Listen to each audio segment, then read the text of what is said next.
Hey guys, this is Mr. Gloria here. Hey, this is our first packet that we have on the actual physics. You know, we've been doing some math review and graphing review, and you know, I think we're ready now to really start tackling our physics, and that's great. I'm pretty excited. I hope you are too. And what you kind of have in front of you is this packet, and this is kind of how we'll do our notes. You know, that we'll just kind of you know, maybe break the notes down into parts, and every so often we'll do part of these notes, and that's kind of how we'll do them. And I'll hand out these kind of skeleton notes, and you know, then you'll be able to kind of see what I'm going to fill in, and then you can kind of write in what I write in, etc. And I call them chapters or units. You know, so I have written down a chapter here, but you could also, you know, call this the unit too. And again, we really don't use, you know, we really don't use a textbook in here. I mean, there may be some readings from the internet and stuff, but we really don't use a textbook. But I do kind of follow, you know, kind of what a book might have in terms of the guidelines, etc. And so I'm going to call this Unit 2, and we'll just kind of progress kind of through our units here. And let me make sure this camera is pretty straight here. It looks kind of okay, and hopefully I've got things somewhat close enough for you here. Now, there's a lot of different types of motion that we talk about in physics. You know, we have objects that can rotate. You know, that might be our planet. You know, rotation is maybe you know, we have an object that can rotate on an axis.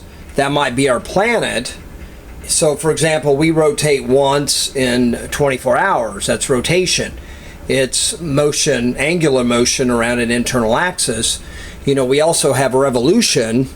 That might be, you know, we've got the sun and we've got the planets that go around the sun. That's angular motion around an external axis. And we'll probably spend a little bit of time talking about rotation and revolution later. But what we're really going to be spending, you know, a good chunk of the time early in the class is what's called linear motion. Linear motion means motion kind of along a line. You know, you could think of, maybe a road, and you're just moving kind of along that road. Maybe you're in a car, maybe you're in some other object, or we have some other object that's moving, and that object is moving kind of in a line. Now, we've got objects then that can stay at one speed. That's constant velocity. That's just one speed. And that's the easiest type of motion really to analyze, and that's kind of what we'll be doing. We'll be looking at kind of constant velocity motion for a few days, and then we'll turn our attention to acceleration. Acceleration really is then changing. We have changing velocity, and we can have an object, you know, with positive acceleration. That means, typically that means that the object's getting faster. Or we have negative acceleration. Maybe you've got your foot on the brake, your car's getting slower. That'd be negative acceleration. We also have changing direction. Now, acceleration is more complicated. There's more equations for it, and you know, we're going to talk a little bit more about that after we do constant velocity. Now, all of this sort of linear motion really was first investigated by Galileo. You know, and you probably know a little bit about Galileo. You know, he's pretty famous because he's kind of in songs, you know. Galileo, Galileo, you know, Queen. Well, he investigates this type of motion, and he calls it kinematics. Can you say that? Kinematics. That's a basic type of motion, linear motion. There's equations and graphs. And it was Galileo that kind of started all this in terms of a scientific understanding, mathematical understanding of motion. Let me kind of zoom out here a little bit. So let's start here with an example. It's not going to be too hard of an example, but let's say you're driving down along a straight road at 50 miles an hour. You start driving at the beginning, which is a reference point, and you continue driving at the speed for 5 hours. Well, let's talk a little bit about then this graph. So we're going to start then at what's called a reference point. That's kind of an origin at the graph, and I'm just going to call it reference point. And it's the place where we start our stopwatch or we start our clock. It could be your house, it could be a place, maybe if you're running a race, it could be the starting line. We call that the reference point. Now we're going to drive at 50 miles per hour. So that's really our speed, right? Speed is 50 miles per hour. And again, we'll say miles per hour, or we could say mph. That's our speed. Now, so at the end of 1 hour, we have gone 50 miles. At the end of 2 hours, we've gone 100, and then 150, 200, and then 250.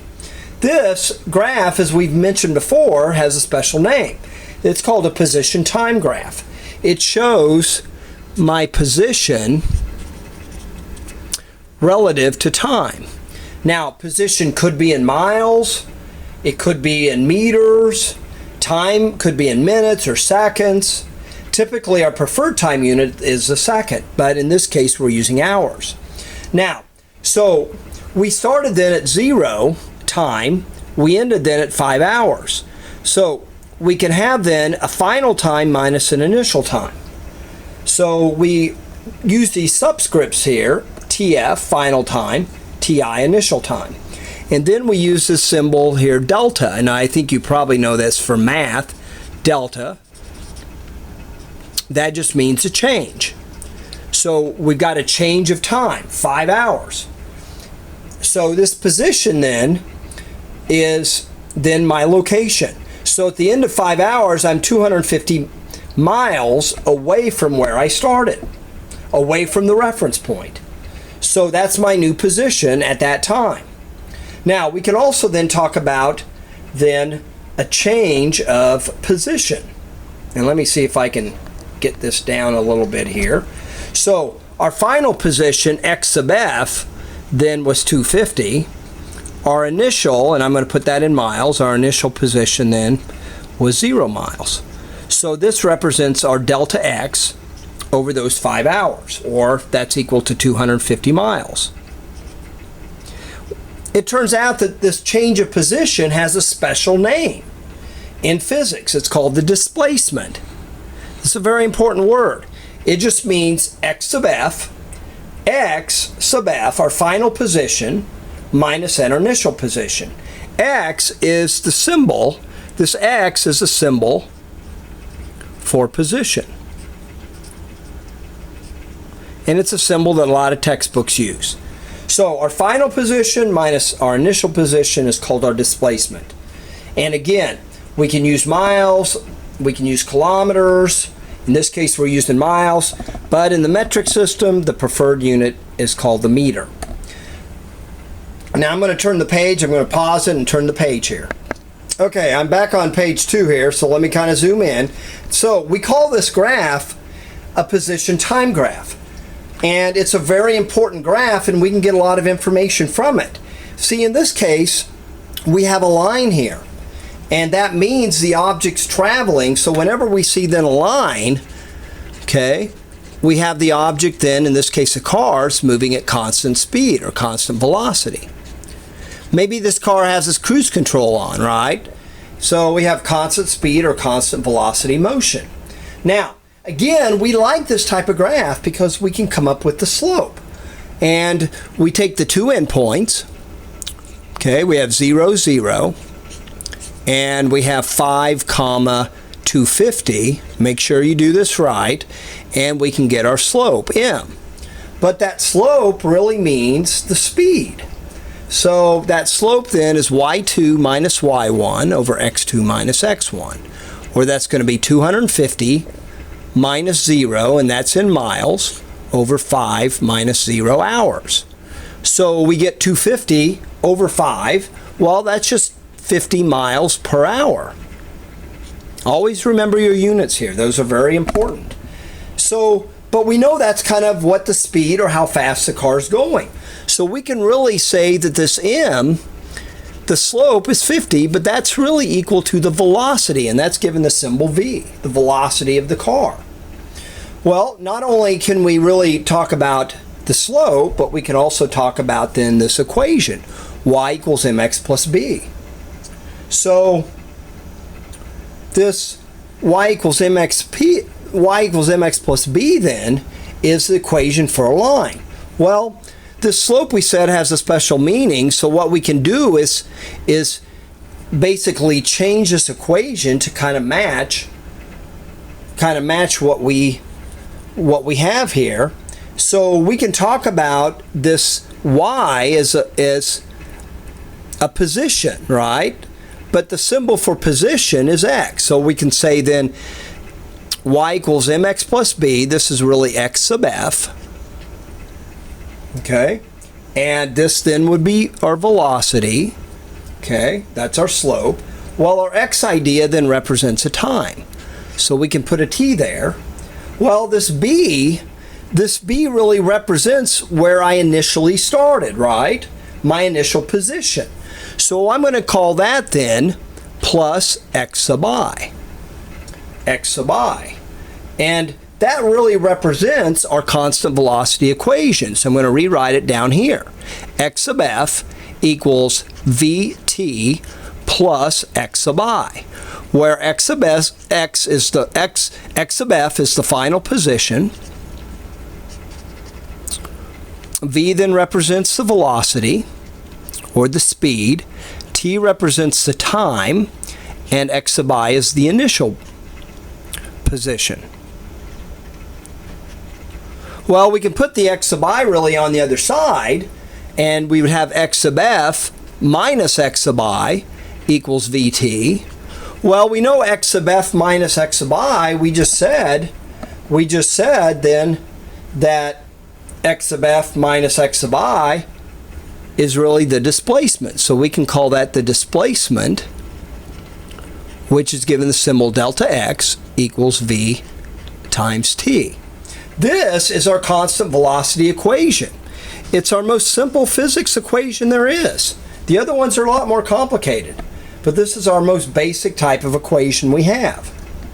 Okay? And we're going to really kind of use it. So for this car, we would say then, and I'm kind of running out of room here, so let me write this up kind of at the top here. Maybe let me change colors. We would say then that delta x, my displacement of this car, is equal to 50. Okay, am I getting that on there okay? 50. Let me kind of take this tape off real quick so I can write right here. 50 miles per hour times the time. We like to leave the time as a variable because I can put in a lot of different times. So maybe I drove the car 7 hours. Okay, maybe I kept going 7 hours, so I could say 50 miles per hour times 7. That equals to how far my displacement.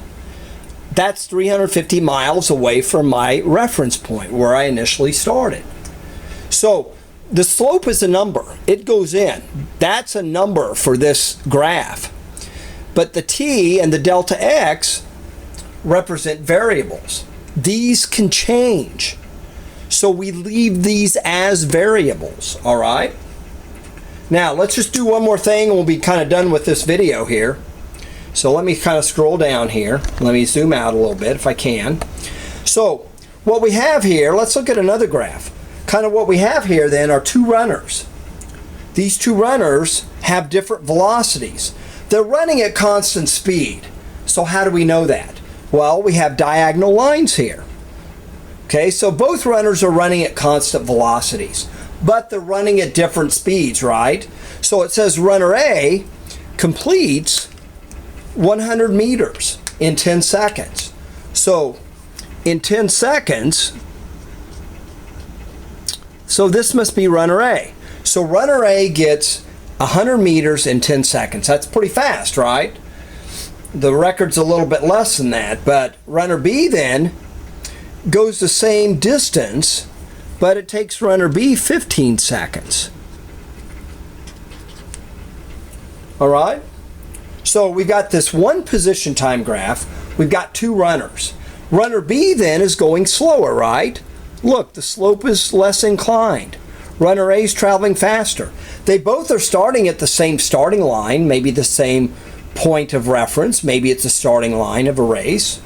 Okay, so there's things that we can kind of do with this. So let's say we can say, you know, x sub f equals vt plus x sub I. And we can use this equation for both runners. So let's make a little area here for A. Okay, x sub f, we leave that as a variable. The velocity then would be the slope, right? So we have 10, comma 100, and we have 0, 0. So we would take 100 minus 0 over 10 minus 0. So the slope for A would be 10 meters per second times t. Again, we leave t as a variable, plus x sub I. Well, x sub I for runner A is the origin point, right? So that would be plus 0 meters. Lose track. I mean, don't lose focus. We want to get equations because they can kind of help us figure things out, right? So for B, we would write the same x sub f. Okay, that's a variable. Okay, that can change. Okay, now B though has a different slope. So this would be 15, comma 100. So the initial point still 0, 0, so we would say 100. Okay, 100 over 15. I've got my calculator here. 100, let me clear it. 100 divided by 15. And that's going to be 6.67. So we would write 6.67 meters per second, t, plus 0 meters. Why 0 meters? Well, runner B starting at the origin also. So now we have both equations there, don't we, kids? Now, again, what can we do with that equation?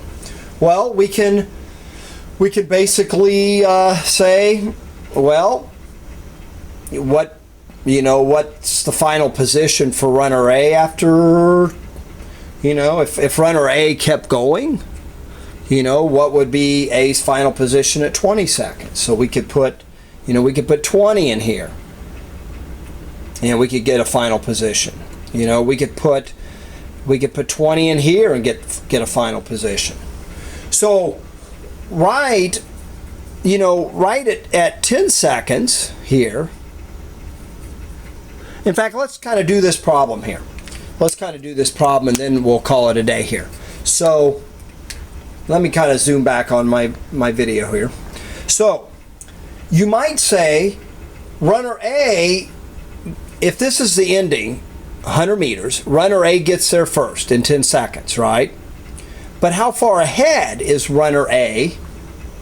How far ahead of B is runner A at 10 seconds? Well, that would represent this area of the graph, wouldn't it? The separation. So at 10 seconds, A is at 100 meters, right? That would be x sub f for A. X sub f for A. B then, we'd have to put 10 in here too. So B would be 6.67 times 10, well, that's 66.7 meters. That'd be x sub fb. And how would we get then the separation? Well, all we would need to do really is just subtract these two. So we could say 100 minus 66.7, and what is that, 33.3 meters? And if we count here, that would be about 10, 20, 30, a little bit more, 33.3 meters of separation between the two. Okay, so that's kind of one way how we can deal with this. Now, those are the first 2 pages. So that would really be kind of part 1. We'll probably do another video that'll have a couple more of the pages on and maybe a third one also. So I'll talk to you later, guys. Bye.